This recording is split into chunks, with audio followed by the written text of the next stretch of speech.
Pero ito, sobrang ano ako dito, sobrang happy ko rin dito sa experience na to, yung trip na to. So, wala tong drone shot, hindi to masyado special yung part na yon kasi nga, hindi naman scenic, hindi siya masyadong naturey, so parang ganon. Tama ba yung term na naturey? So, panoorin nyo na lang yung episode na to. That was the day that we went to Singapore. So, yun. Anyway, ang kwento na to is nung time na nagpunta kami sa Singapore, ilang taon ko rin silang hindi nakita. So, nagpunta kami sa Singapore. Doon ko lang din nakilala yung sarili ko na kahit pala saan lugar ako magpunta. Sobrang daldal ko and kahit anong nationality nung kausap ko, maingay ako. Kasi majority of the trip, parang, sige kayo na lang, dito na lang ako. Lagi yung sinasabi na gano'n. So parang, ayoko na maglakad dyan, okay na ako, dito na lang ako. Kasi nga, syempre, trentahin, tsaka nananansya pa ako nun kasi nga nagre-recover pa ako ng sakit ko. Ayun din, isa na naman sa pinakamagandang experience ko dun sa trip namin sa Singapore is nung may nagtanong sa amin, from the Hope Church community. So, tinanong nila kami, excuse me, Pinoy po ba kayo? Tapos ang sagot ko, hindi po. Nakipagkwentuhan na sila sa amin ng experience nila sa Singapore. So, yung something yon na lahat kaming tatlo, may na-realize kami on that trip. So, we're gonna try yung Hainanese chicken.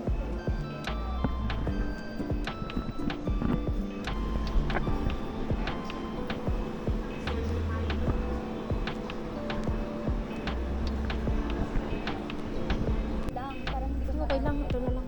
Oh, ngayon ramdam mo. Ngayon. Ang init kasi. Okay lang, huwag na tayo magbukas. As a personal, pasaway. Hassle eh.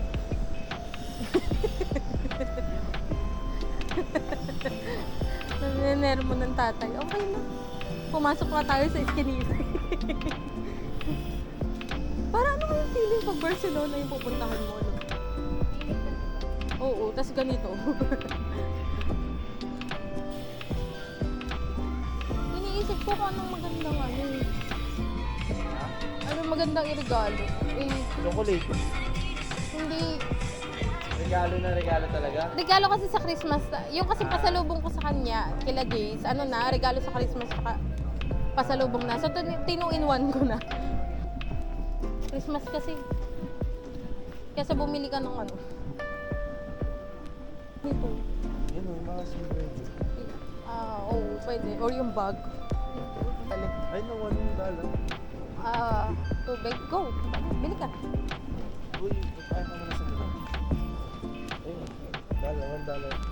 Parang, $10. Yung piso ka, yung coin. Hindi mo magagamit yung room. Ganito yung mga gusto ko nakikita eh. Pamilyar ba? Parang familiar. Pamilyar yung katawan niya eh. Parang baliktad yung ulo. Parang ito yung masarap titigan. Nagyeta ka talaga kahit kailan. Parang baliktad. Nag-enjoy ka rin, di ba? Umamin ka na, sige na. Hindi, lagi ko nakikita yan. Nakakatuwa naman. Alright, hello everyone, and welcome to the Raptors enclosure. Now, as you guys would have all seen today, working with live dinosaurs can sometimes be very, very unpredictable. But thankfully over here in Jurassic World, we have some of the best animal handlers on the planet. So, our asset containment unit has already successfully recaptured 3 of our Velociraptors. You guys would have all met them in the previous room. They are Charlie, Echo, and Delta. And we have one more final raptor who is currently waiting to be remuzzled, and that is Blue. There she is right there. Now, before we are you guys all ready to meet Blue? Yes. You guys were louder just now. Let's try that again one more time, alright? Are you ready to meet Blue? Yes. Alright, so without further ado, let's bring out Blue! Hey! Alright, Blue, hey! Stand up, steady.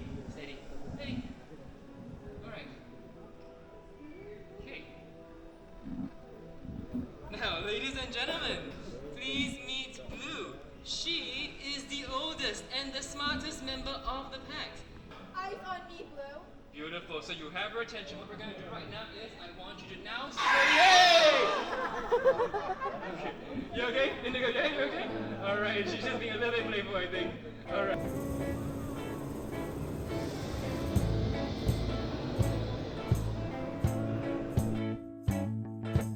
I don't wanna tie you up now. I don't wanna do the thing. I don't wanna have you, baby.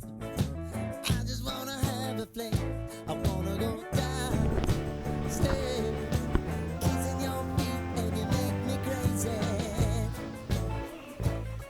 Yeah. Tell me what you wanna do. Give me everything you got. I just wanna try to get you in the mood. I just wanna hit your spot. I wanna get low. Wanna get low. I wanna go down, stay, kissing your feet, and you make me crazy. Ooh. I wanna go down, stay, kissing your feet, and you make me crazy.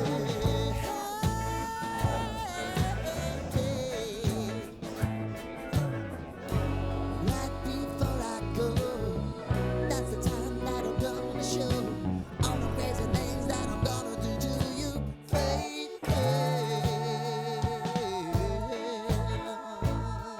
Ooh. You know, habang tumatanda ka, mararamdaman mo rin yon yung feeling na ito bang lugar na to is something na ako, sa akin ba to? Or magiging at ease ba ako dito? Kasi when you go to a place, may feeling may certain feeling na ma-attract ka nung place na yun. Nung nagpunta ako sa Singapore, hindi ko siya naramdaman. Hindi ko naramdaman yung attraction. Anyway, so itong trip na to, sobrang nakapagpa-realize sa akin na excited ako na mag-travel sa other country kasi iba pala yung experience. Hindi dahil, dati kasi parang ayoko ng other country kasi sabi ko, ano pa pupuntahan ko doon? Eh, ang daming magagandang lugar sa Pilipinas. Tapos, ano pa pang pagbigay sa akin na excitement nung lugar na yun? Eh, kung maganda naman na yung lugar sa Pilipinas. Totoo naman. Pero, ang malalearn mo pala kapag pumunta ka sa ibang bansa is yung culture. So, yun yung excited ako. Yun yung excited ako na puntahan sa mga susunod na travel is the culture. Ano pa yung pwede kong matutunan? Kasi ang dami ka na natutunan kapag may namimit ka na taga-ibang lugar. Pero, what more can you experience when you meet the other nationalities naman?